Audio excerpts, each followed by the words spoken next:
Olá, sejam bem-vindos à TV do Parlamento Municipal. Está no ar o Jornal da Câmara. Comissões realizam audiências públicas e município apresenta resultados do segundo quadrimestre nas finanças e na saúde. Comissão de Educação debate projeto que prevê monitoramento por câmeras em sala de aula. E ainda, Sicredi Origens RS completa 100 anos e recebe homenagem do Legislativo. Estas e outras informações você confere a partir de agora, aqui no Jornal da Câmara.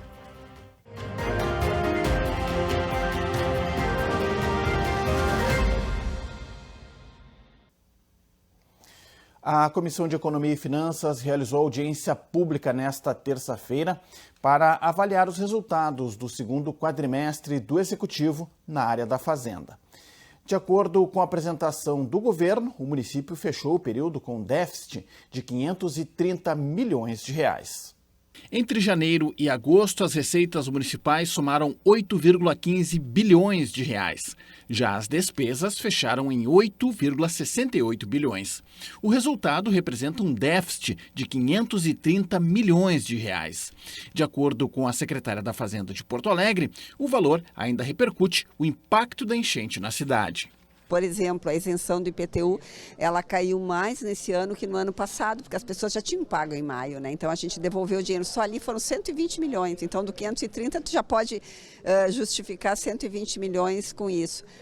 No DEMAI também as contas de água não foram cobradas neste ano, então também a repercussão lá foi muito grande. Nós pretendemos diminuir isso até o fim do ano com uma gestão sobre os empenhos, né? Empenhos prévios que foram feitos, que pode esperar, serviços que pode esperar, a gente vai fazer essa administração, mas é só o que nos resta, né? Dentre os investimentos nas áreas que necessitam do mínimo constitucional, a educação registra percentual de 20,69% e precisa chegar a 25%. A secretária afirmou que o município atingirá o que preconiza a legislação. Isso é muito sério, o Tribunal de Contas acompanha mensalmente, a nossa certidão não sai, né? A certidão de cumprimento da Constituição, o prefeito fica inelegível, então é algo que não pode acontecer. Nosso plano é que se chegue, né, no percentual combinado com essas gratificações que foram votadas recentemente pela Câmara de Vereadores, mas que ainda não tiveram efeito, que começaram a ser pagas nesse mês. E ainda a gente está propondo lá em dezembro um salário adicional para aquelas escolas que atingiram as metas, então vai realmente aumentar a despesa com o pessoal na educação e com isso a gente vai atingir as metas. Teve audiência pública também na Comissão de Saúde. O município apresentou os resultados do setor no segundo quadrimestre. O titular da pasta destacou o fim das filas para mamografias pelo SUS. O secretário Fernando Ritter deu ênfase a iniciativas como campanhas de vacinação, ações contra a dengue, apreensão de alimentos impróprios para consumo e medidas para reduzir a superlotação dos hospitais na Operação Inverno. O titular da saúde no município também enfatizou o mutirão de cirurgias e citou o resultado obtido em relação às mamografias. Que a gente conseguiu zerar, por exemplo, a fila de mamografia, né? A pessoa chega na unidade de saúde e ela consegue já sair e escolher o local onde vai fazer seu exame de mamografia, assim como também nós zeramos a fila para tratamento oncológico de mama e radioterapia no geral, né? Não temos mais fila, aquelas pessoas que precisam, solicitado pelo médico, já nos dias posteriores já vai começar essa terapia, isso para nós é de fundamental importância, isso diminui a emergencialização. A vice-presidente da Cosmano, então, exaltou a preocupação quanto à demora nos atendimentos. Nós tivemos 2 episódios de domingo até hoje com relação de avarias no nossos equipamentos, né? Que é uma televisão que foi quebrada por um paciente que estava fora de si no momento pela falta de atendimento, pelo tempo de demora de espera no atendimento. E isso acontece de médicos serem agredidos, e a gente não tira a razão da população de ficar nervosa. É claro que nada justifica a agressão, mas a gente precisa entender e tentar colaborar para que a gente possa ter um atendimento mais rápido para a população. Hoje as fichas verdes levam de 5 a 10 horas para atendimento. O secretário reconheceu essa dificuldade, mas afirmou que novas unidades que devem entrar em operação até o final da gestão ajudarão a tornar mais célere os atendimentos. focar em construção de 2 novas UPA. Né? Nós estamos como objetivo fazer esse processo. Né? Nós botamos dentro do plano de governo do prefeito Sebastião Mello, da vice-prefeita Betina, a gente botar as policlínicas, né? Que serão 4, uma na região sul, outra na leste, oeste e norte, né? No IAPI, lá na região sul, próximo ao Zafari, ali da Zona Sul, um deles da Zona Sul, ali da Ípica, e outro que a gente vai colocar no centro de Porto Alegre e outro na Zona Leste. Isso vai reduzir muito o tempo de espera para consultas especializadas, aquela coisa de baixa e média complexidade, isso é de fundamental importância, né? Na Comissão de Educação, parlamentares e convidados debateram o projeto do Legislativo que prevê o monitoramento por câmeras em sala de aula. O autor da matéria é o vereador Gessé Sangali, do PL. A sala de reuniões ficou praticamente lotada e os debates acalorados envolveram vereadores, entidades ligadas à educação e comunidade com posicionamentos favoráveis e contrários ao projeto de lei. O autor do texto explica que a iniciativa surgiu a partir de casos de violência em escolas que não tinham monitoramento. Ele começou a tramitar esse projeto ainda em 2023, quando nós tivemos em Santa Catarina um ataque contra uma escola infantil. Só que foi justo esperar para fazer o debate, e no debate aqui ficou claro que, mesmo quem discorda por causa de alguns pontos específicos e não por causa do mérito da ideia. Ou porque acha que talvez a gravação de áudio possa ferir a liberdade de cátedra, ou porque talvez seja uma invasão de privacidade na relação professor-aluno, mas todos concordaram em alguma medida de que é importante para a segurança dos professores e dos estudantes. Então, depois da audiência hoje, eu acredito que ficou provado que é um anseio da comunidade. Contrária à proposta, a diretora da Associação dos Trabalhadores em Educação do município entende que a medida não vai resolver os problemas da violência. A dirigente também teme a vigilância sobre os professores. E ela tem um caráter muito mais persecutório do que de prevenção, né? A gente acredita numa educação que tenha mediação de conflitos, que tenha projetos que trabalhem a questão da violência, que ajudem essas crianças, esses professores, né?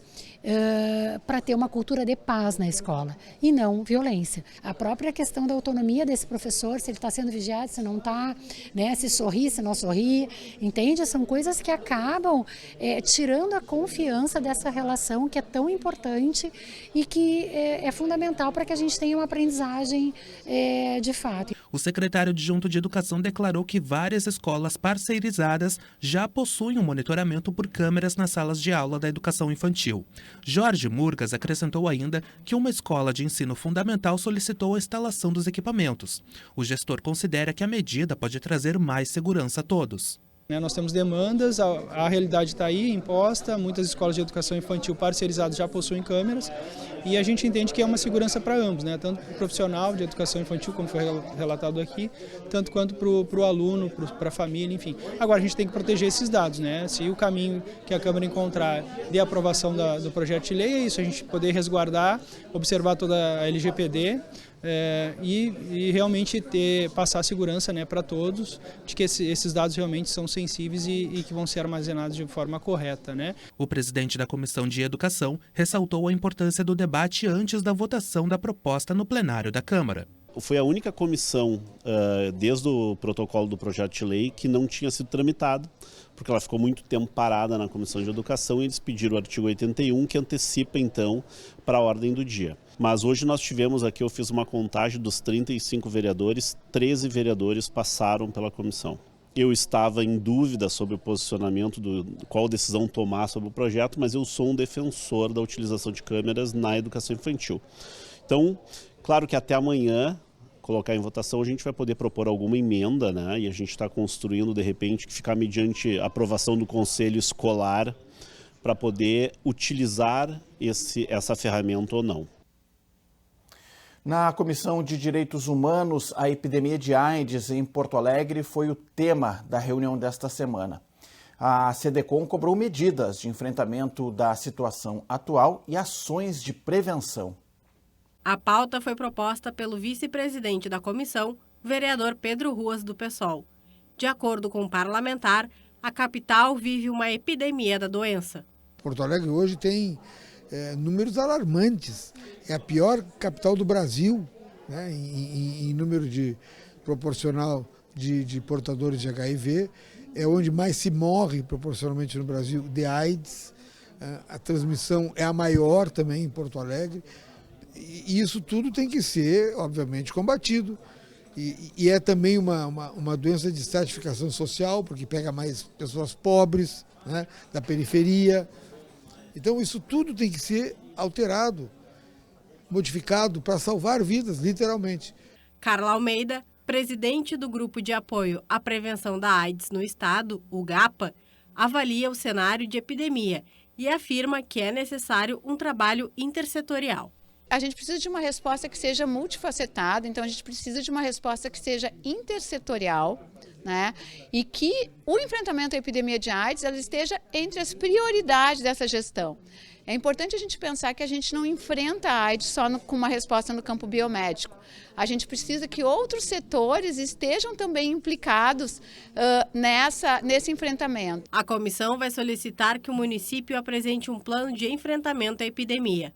Os vereadores também cobraram o fortalecimento da atenção primária em saúde e maior divulgação da atual situação, bem como as medidas adotadas de prevenção. Com pouco mais de 6 mil habitantes, o Chácara das Pedras é um bairro predominantemente residencial na zona leste da cidade. Porém, a proposta do novo plano diretor da Prefeitura, que prevê o adensamento populacional da localidade, tem gerado preocupação dos moradores. No encontro da Comissão de Urbanismo, nesta semana, representantes da comunidade solicitaram que a Câmara barre a autorização para a construção de edifícios na região. Conforme a atual legislação, os prédios podem ter altura máxima de 9 metros, cerca de 3 andares. Pelo projeto do novo plano enviado para a Câmara, o limite dobra para 18 metros na região. Moradores reclamam que isso vai prejudicar a incidência de sol nas casas, desvalorizar os atuais imóveis e elevar o preço do IPTU. Também argumentam que as mudanças causariam transtornos na mobilidade e aumentariam a insegurança. Conforme o representante da Associação dos Moradores e Amigos do Chácara das Pedras, o novo plano diretor acaba com os bairros Jardim, modelo de bairro unifamiliar. São bairros para casas, residências unifamiliares. Para isso eles foram projetados, construídos, e a infraestrutura que existe lá, o tamanho das ruas, a resistência da pavimentação das ruas, o fornecimento de água, de esgoto pluvial, esgoto cloacal, etc., foi feito para casas. Tá? E de qualquer maneira, independente disso, as pessoas foram morar lá porque elas querem morar em casas e não em edifícios. As pessoas querem morar em edifício, ótimo, vão morar em edifício, mas não façam os edifícios nesses bairros. De acordo com a secretária adjunta de Urbanismo, houve um amplo espaço de participação social no processo de elaboração do projeto. Júlia Azardo disse que compreende as preocupações dos moradores, mas acrescenta que as propostas atendem a critérios técnicos. O bairro Chácara das Pedras ele é um bairro relativamente... Não antigo nem novo, ele tem uma certa idade, mas muita transformação aconteceu no seu entorno, que ele acabou ficando parado no tempo, digamos assim, né? E o que a gente propõe hoje é tentar, de alguma maneira, adequar ele mais próximo do que há no seu entorno, para que ele não seja essa mancha mais clara e que a gente tenha um adensamento ali também irregular. Se falou muito em mobilidade, então a gente consegue... ter validade para ajustes de mobilidade no momento em que a gente tem mais adensamento também.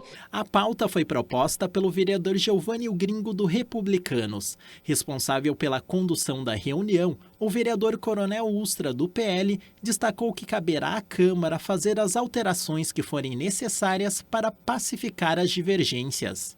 Nós vamos ter muito debate ainda com relação a esse tema e a gente espera que nós cheguemos aqui a um denominador comum e que fique bom para o governo, para a cidade e para os moradores que se sentem atingidos, principalmente esses bairros considerados mais residenciais. A CPI do DEMAI realizou mais uma rodada de oitivas na segunda-feira. Os depoentes desta semana foram o ex-secretário municipal de Transparência e o vereador Giovanni Gringo, do Republicanos. O repórter Guilherme Otávio acompanhou e amplia agora as informações. Olá, Guilherme. Olá, Clayton. Olá para todos. Olha, a reunião da CPI do DEMAI ocorrida na última segunda-feira foi a mais extensa já realizada desde o início dos trabalhos. Durou mais de 3 horas aqui no plenário Otávio Rocha. O primeiro depoente foi Gustavo Ferenci, jornalista e ex-secretário de Transparência e Controladoria entre 2021 e 2024. Gustavo citou durante o depoimento a ordem cronológica percorrida pela denúncia de corrupção passiva no DEMAI contra o então diretor-geral Alexandre Garcia. Ele contrapôs o que disse o empresário Luiz França sobre ter encontrado dificuldades em fazer denúncias. O ex-secretário afirmou que quando o empresário procurou, Ferenci estava de férias, mas retornou e ficou a par da situação. Gustavo então teria informado o prefeito sobre o caso, que determinou a investigação da suspeita de corrupção. Porém, Ferenci declarou que, após ouvidas as partes, não foi possível chegar a uma conclusão devido ser a palavra de Luiz França contra a de Alexandre Garcia. O caso foi encaminhado ao Ministério Público e Polícia Civil. O ex-secretário também declarou que centenas de denúncias são recebidas, mas 75% delas não são verdadeiras e que isso dificulta o trabalho das investigações. O segundo depoente foi o vereador Gilvânio Gringo, do Republicanos. Os parlamentares titulares da comissão fizeram vários questionamentos a ele, devido ao depoente ter empresas que participaram de licitações para prestar serviços à prefeitura. Durante o depoimento, Gringo admitiu que havia pago propina em dinheiro vivo a alguma autoridade do DEP que ele não lembrava o nome. O parlamentar evitou entrar em detalhes sobre alguns temas dos quais foi questionado devido a alguns processos correrem em segredo de justiça ou por medo de represálias. Aqui tudo se encaminha para um interesse de cassação e eu sou um empresário, sou um cidadão comum que chego aqui sem ligação assim daquela parceria política e eu tenho que ser verdadeiro com a população. E assim, ó, o justo tem que ser justo. Se eu errei, o que eu errei eu falo aqui, não tenho medo de fugir dos meus erros. Mas que eu ajudei, eu fui muito proativo. 2015 foi exigido propina e foi pago a propina. Tinha um quadro de funcionário e nós pensamos, cara, ou nós pagamos, senão nós vamos trabalhar.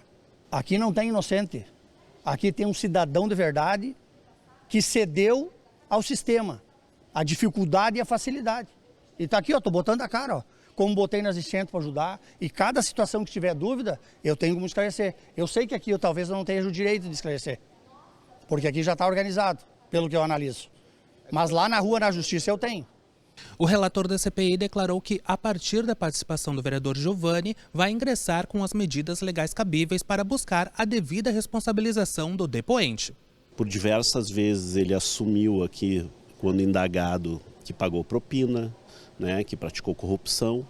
Então, eu hoje não vejo outro caminho do que ingressar na Comissão de Ética. Claro que remeter também ao Tribunal Regional Eleitoral, porque ele praticou, utilizando recurso público na sua campanha, como ele mesmo afirma ali quando indagado, para tomar as devidas providências, mas também agora a Comissão de Ética, né? Nós não podemos compactuar com um vereador corrupto, né, confesso, né, dito por ele mesmo aqui na CPI, no meio de um parlamento tão sério, né?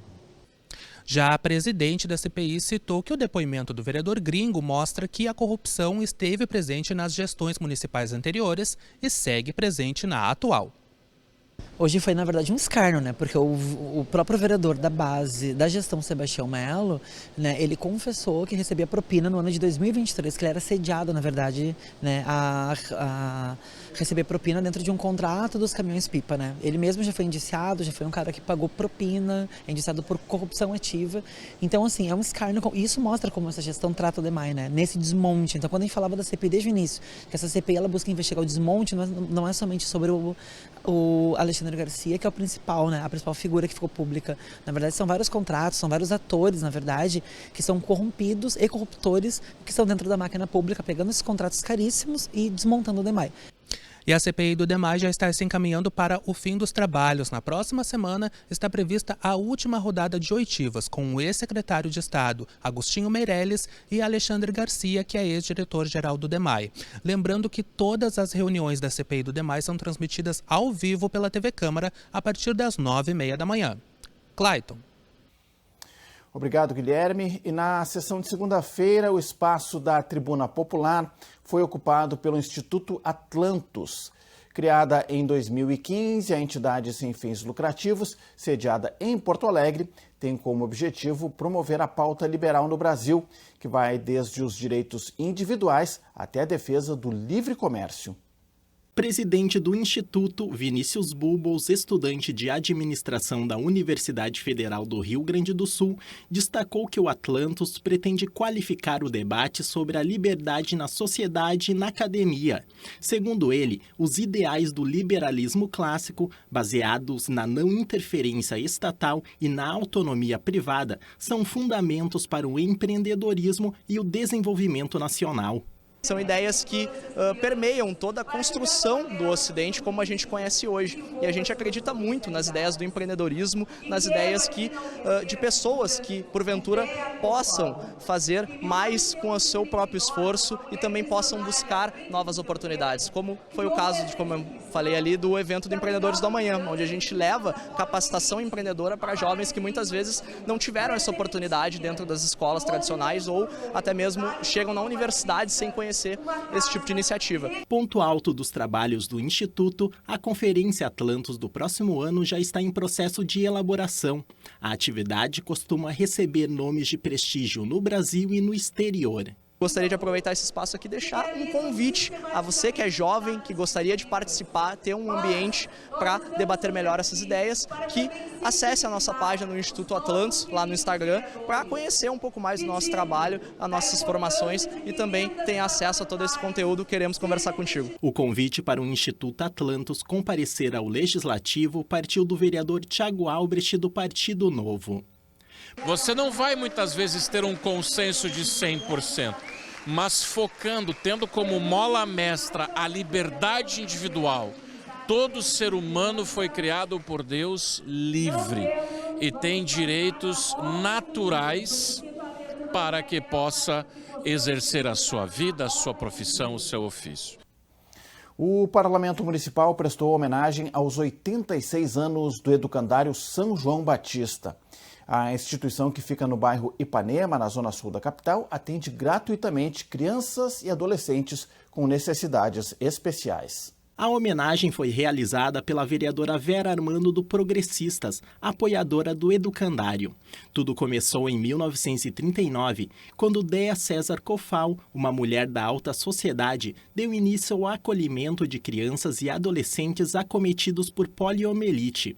Ao longo de décadas, o educandário passou por várias crises. Mesmo com risco de fechar as portas, o trabalho nunca foi suspenso. Por isso, segundo a vereadora, toda e qualquer contribuição é bem-vinda. Foi um tempo curto, mas quando a gente fala com o coração, a gente consegue resumir tudo aquilo que que a gente sente, né? Com o coração, com a verdade, acompanhando de perto o trabalho do educandário São João Batista. Era importante que fosse hoje essa homenagem, porque hoje completam-se os 86 anos, nós não podíamos deixar passar a data. E certamente nós conseguimos sensibilizar, né, todos os vereadores e temos sim a convicção que todos vão poder colaborar. A sessão de segunda-feira também foi marcada por homenagem ao centenário da Sicredi Origens RS. Fundada em 1925, a instituição foi a primeira cooperativa financeira de Porto Alegre. A homenagem foi proposta pela vereadora comandante Nádia, do PL. A presidente do Legislativo ressaltou a contribuição da Sicredi Origens RS com a história da capital. De acordo com a parlamentar, a instituição trouxe a união e o cooperativismo financeiro ao município. 100 anos do Sicredi Origens, 100 anos de qualificação, 100 anos de cooperativismo, 100 anos de ajuda ao Rio Grande do Sul, seja no desenvolvimento social, seja no desenvolvimento econômico, porque falar do Sicredi é falar sobre presente e futuro. Parabéns, que todos cooperados, todos colaboradores recebam o nosso agradecimento. Vocês merecem essa homenagem. O presidente da Sicredi, Ronaldo Silikov, agradeceu a homenagem e disse que um dos principais objetivos da cooperativa é ver Porto Alegre prosperar e realizar sonhos. É inesquecível e bem significativa, porque é a Casa do Povo, né? E o Sicredi tem muito que expandir ainda, né? Porque é um orgulho estar no Sicredi, é uma empresa muito humana, que faz a diferença às pessoas, ajuda as pessoas a progredir e realizar seus sonhos. E com isso a gente constrói uma Porto Alegre maior, um Rio Grande do Sul maior e um Brasil maior. O Jornal da Câmara de hoje fica por aqui. Mais informações do Legislativo você confere no site da Câmara de Vereadores de Porto Alegre. Acesse também o canal da TV Câmara no YouTube. Muito obrigado pela sua audiência, você já sabe. A gente se encontra na próxima edição. Até lá!